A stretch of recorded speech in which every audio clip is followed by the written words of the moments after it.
Welcome to VAR India News Hour. Can India become the 5G manufacturing powerhouse?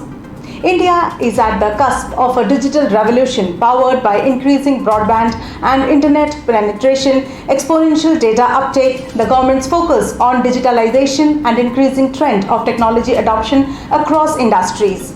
5G networks offers the potential to transform industrial sectors and deliver significant social and economic benefits in India. Wave spectrum in particular will play a crucial role in enabling the high speed and ultra low latency features required by many 5G applications.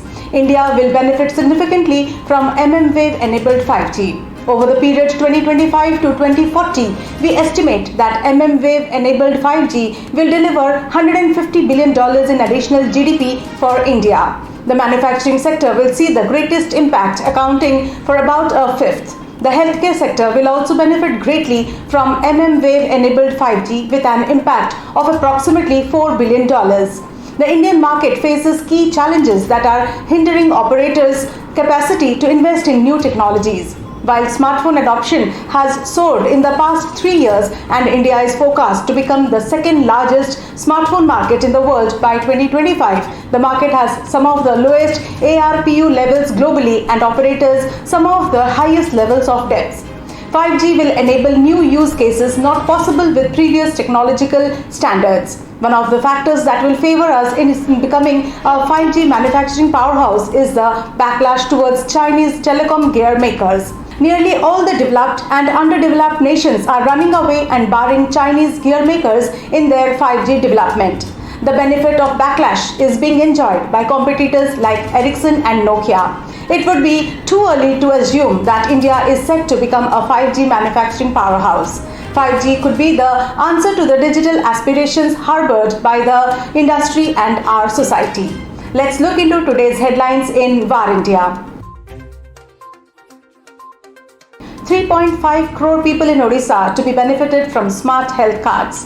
Odisha Chief Minister Naveen Patnaik has announced smart health cards for 3.5 crore people on Independence Day under the Viju Swasthya Kalyan Yojana during Independence Day celebrations in the capital city of Bhubaneswar. The BSKY, the flagship health program of the state, focuses mainly on providing health services to the economically vulnerable section of the society. Odisha is the first state in the country to provide such smart health cards to its citizens, which brings a strong confidence in the present government. Facebook bans over 300 accounts for claiming COVID-19 vaccines would turn humans into chimpanzees. Facebook banned hundreds of social media accounts linked to a Russian vaccine misinformation network, the company said in its July Coordinated Inauthentic Behavior report. The removed Facebook and Instagram accounts largely operated out of Russia and baselessly claimed that the AstraZeneca COVID-19 vaccine turned recipients into chimpanzees. Several memes circulated by the accounts used images from the 1968 movie Planet of the Apes. Reddit adds new features of video feed for iOS users to compete with TikTok. Reddit has announced a new feature of video feed for its mobile app that would make it easier to watch the social network's content in one place. This feature expands Reddit's platform from just discussions to short-form video making that is quite similar to the TikTok video format. Reddit acquired TikTok's competitor Dubsmash back in December. With this, the users of the Reddit app may notice a new button on the right side of the search option if they have opened this application, which has started to be unveiled for iOS users. Adani Digital Labs to come up with super app to address its 400 million consumers. It seems that an app brings the fortune to the billionaire high. Adani Group is all set to foray into the burgeoning tech segment with the launch of a super app. A new division named Adani Digital Labs is going to fuel the ambitions of its super app that will rival the likes of Tata and Reliance, as well as new age companies such as PhonePe, Paytm and Google Pay, among others. Adani Group Chairman Gautam Adani reportedly said that the organization doubled down its efforts of creating a super app when he first saw a mock-up of the app in July 2021. Now Facebook Messenger gets end-to-end encryption for both video and voice calls.